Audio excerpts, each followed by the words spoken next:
So in this video, we will tell about the motor neuron action potential to a muscle contraction. Okay, muscle contraction, how muscle contraction occur. Okay, so complete mechanism of how muscle contraction occur in simple video. So first of all, when the action potential come here. Okay, when action potential come here, they open a calcium channel, calcium voltage channel, and the calcium enter to the axon terminal. Okay, to the to the terminal. Okay, when to the axon terminal. Okay, here when calcium enter it, there is the acetylcholine vesicle. These with along with when they bind with the acetylcholine, they bind the acetylcholine with the membrane of axon, and after when they bind with the membrane of the axon by exocytosis, they bind to the membrane, and the acetylcholine release from this axon terminal. Okay, this axon terminal releases from the from the axon and attached to acetylcholine receptor. So this acetylcholine receptor and this membrane is called motor end plate actually.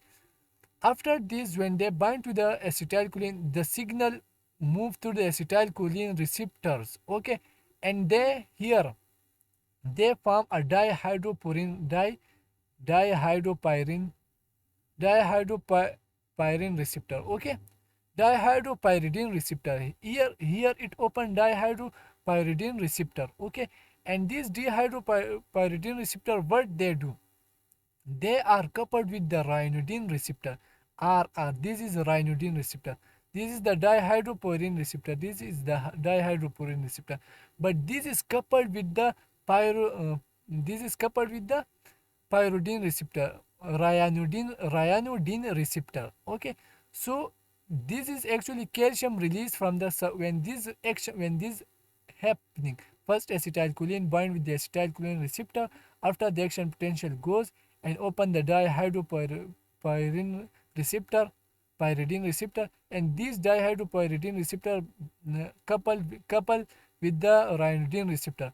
After ryanodine receptor, what they do, these ryanodine receptor open. Okay, it is mechanical calcium release from the sarcoplasmic reticulum. Okay, buffered by the calcipestrin. Okay, these all calcium release from the sarcoplasmic reticulum, and when the sarcoplasmic reticulum release this calcium, so what it do, they move. Okay, from this four. Okay, they move toward and bind with the troponin calcium. Troponin have three sides. One have calcium inhibitor, and another is the tropomyosin. Okay, so they bind with the calcium, and the inhibitor side is actually they have blocked the head of myosin to bind to the actin. So by when the calcium bind to the troponin, they form a conformational change occur, and the actin is actually become appear to the head of myosin, and they bind with the actin. Okay, this head of this myosin head bind with the actin when the conformational changes occur. Okay, after myosin binding site, now the cross bridge is formed. Okay, after this cross bridge is formed, the ATP is used.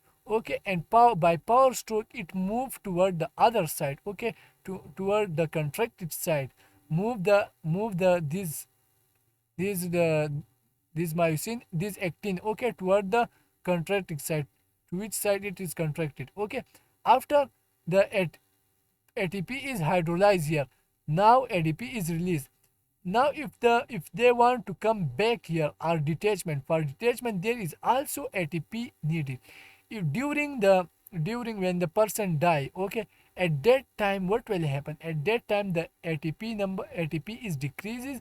When the ATP is decreases, the person have no ATP, and they can't the this head can't detach from the myosin. So that's why they die in the contracted state, and after some time these head etc myosin actin become denatured, and again their muscle relax. Okay, so the ATP bind to it and detach it from the actin. Okay, now again this calcium is released from here, and this calcium goes back toward the sarcoplasmic reticulum.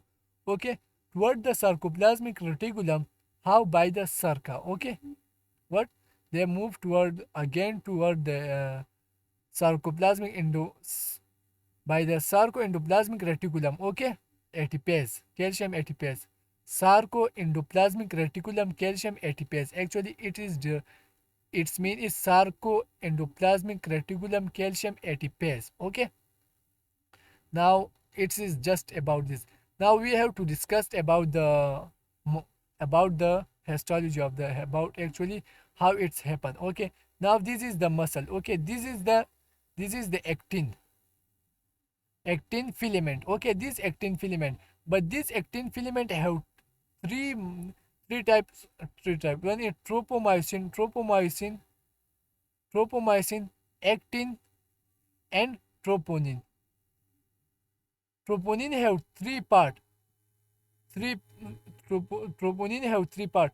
One part is for binding of calcium. One is for troponin, and one is called inhibitor. Inhibitor mean they bind the actin. They hide the actin from the myosin head. Okay, and this is the myosin. When the calcium bind with the calcium binding site of the troponin make a conformational change, then the actin will easily appear to the head of the myosin filament. Okay, so this is the myosin filament. This is the head of the myosin. They bound with the actin. Okay, and now between them there is the H band. Between, for example, the area where there is no overlap, this is called H band. Okay, and here is the M line. This is also called the line between them is called M line. Okay, and this is the Z line. Z line help the actin bind with each other. Okay, and there is also desmin protein that bind these all things with the connective tissues. Okay, so this is I band where there is no myosin. Okay, and the A band is the all part where is the myosin is present. Okay, so A band never change in the contraction, etc.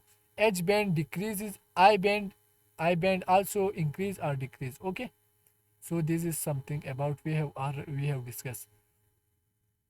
Now types of blood vessel, types of muscular system.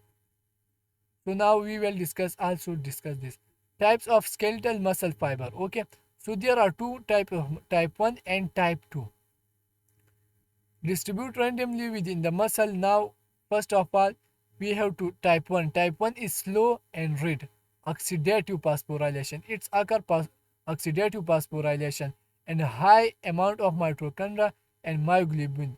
Endurance training. Think I slow read ox. You have to think it.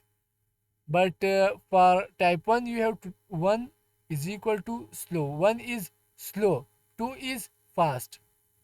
If there are, for example, if there are one engine, the car moves slowly. If there are two engine, they move fast. Okay, so you have to remember like this.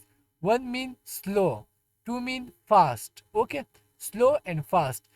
Now after this slow, when something is slow, it is red. How? I will show it. When something is fast, it is white. How? So for this purpose you have to ask from yourself that actually how it is, how can I relate it with the something. For example, if you burn the coal slowly, it is red color. Okay, and just white is like the air. White is just like the air, and just like a snow, just like something. White means fast. Just like remember it. No, there is no any numbers. Okay, so you have to remember slow SR. Slow mean SR and F mean FW.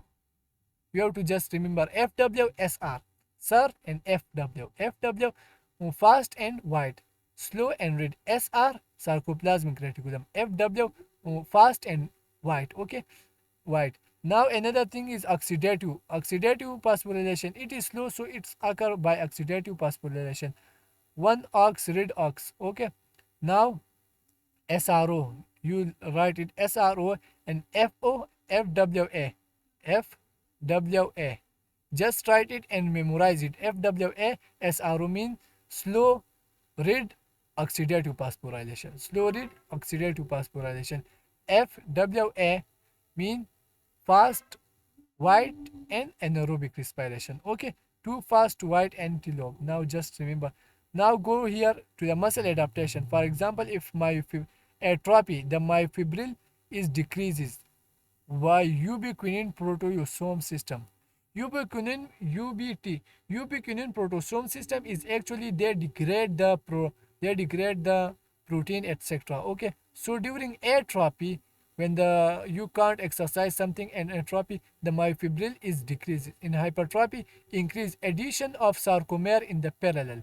For example, this is the sarcomere. They increase in the parallel. They increase in the parallel amount. Okay, and myonucleus is decreased selective by selective apoptosis. Okay, and in hypertrophy it is increased fusion satellite cell which remain damaged. Okay, now again here come here to the vascular, yeah, smooth muscle contraction and relaxation.